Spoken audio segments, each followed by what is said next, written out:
మీ లక్ష్యం IAS IPS అయితే మీకు best coaching institute in south India Analog IAS. Call now 9247573271.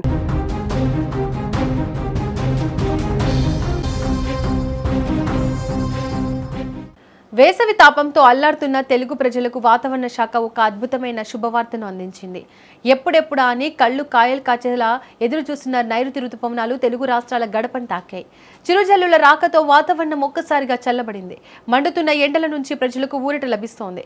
ప్రకృతి ప్రసాదించిన ఈ తొలకరి జల్లులతో రైతుల్లో కొత్త ఆశలు చిగురిస్తున్నాయి. వాతావరణ శాఖ వెల్లడించిన వివరాల ప్రకారం నైరుతి రుతుపవనాలు శరవేగంగా విస్తరిస్తున్నాయి. ఇవి ఇప్పటికే ఆంధ్రప్రదేశ్, తెలంగాణ రాష్ట్రాల్లోని కీలక ప్రాంతాల్లోకి అడుగుపెట్టాయి. పశ్చిమ మధ్య, తూర్పు మధ్య అరేబియా సముద్రంతో పాటు మహారాష్ట్ర, కర్ణాటకలోని చాలా భాగాల్లోకి ఇవి వేగంగా విస్తరించాయి.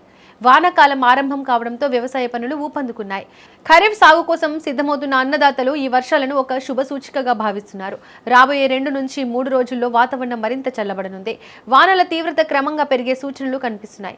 అరేబియా సముద్రంలోని మరికొన్ని సువిశాల ప్రాంతాలతో పాటు మహారాష్ట్ర, కర్ణాటక, తెలంగాణ, ఆంధ్రప్రదేశ్, తమిళనాడులోని మిగిలిన భాగాలకు ఈ రుతుపవనాలు పూర్తి స్థాయిలో విస్తరించడానికి అనువైన పరిస్థితులు నెలకొన్నాయి. కేవలం దక్షిణాది రాష్ట్రాలకే పరిమితం కాకుండా నైరుతి బంగాళాఖాతం, పశ్చిమ మధ్య వాయువ్య బంగాళాఖాతంలోని పలు ప్రాంతాల్లోకి కూడా ఇవి విస్తరించబోతున్నాయి. ఛత్తీస్గఢ్, ఒడిశా, పశ్చిమ బెంగాల్, సిక్కిం వంటి రాష్ట్రాల్లోని కొన్ని ప్రాంతాలతో పాటు ఈశాన్య రాష్ట్రాలన్నింటినీ రుతుపవనాలు తమ ఆధీనంలోకి తీసుకుంటున్నాయి. దీంతో దేశవ్యాప్తంగా ముందస్తుగానే విస్తారంగా వర్షాలు కురిసే వాతావరణం కనిపిస్తోంది.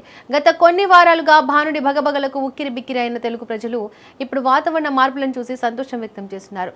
ఉష్ణోగ్రతలు భారీగా తగ్గుతుండటంతో జనజీవనం సాధారణ స్థితికి చేరుకుంటుంది. వ్యవసాయ అధికారులు కూడా రైతులకు కీలక సూచనలు చేస్తున్నారు. విత్తనాలు సిద్ధం చేసుకోవాలని, తొలకరి వర్షాలను సద్వినియోగం చేసుకోవాలని కోరుతున్నారు. గాలిలో తేమ శాతం పెరగడం వల్ల ఈసారి పంటలు బాగా పండుతాయని నిపుణులు అంచనా వేస్తున్నారు. మరోవైపు తీర ప్రాంతాల్లో గాలి వేగం పెరిగే అవకాశం ఉండడంతో మత్స్యకారులు జాగ్రత్తగా ఉండాలని వాతావరణ శాఖ హెచ్చరిస్తోంది. ఏదేమైనా ఎండల తీవ్రత నుంచి విముక్తి లభించడం, వానలు మొదలవ్వడం ఇప్పుడు రాష్ట్రంలో ప్రధాన చర్చనీయాంశంగా మారింది. వాతావరణ శాఖ అందిస్తున్న తాజా అప్డేట్స్ ను గమనిస్తూ తగిన జాగ్రత్తలు తీసుకోవాలని అధికారులు సూచిస్తున్నారు. రుతుపవనాల రాకతో దేశం మొత్తం ఒక కొత్త ఉత్సాహంలో మునిగిపోయింది. రైతు ఆనందం ఇప్పుడు అందరికీ ఆనందంగా మారింది.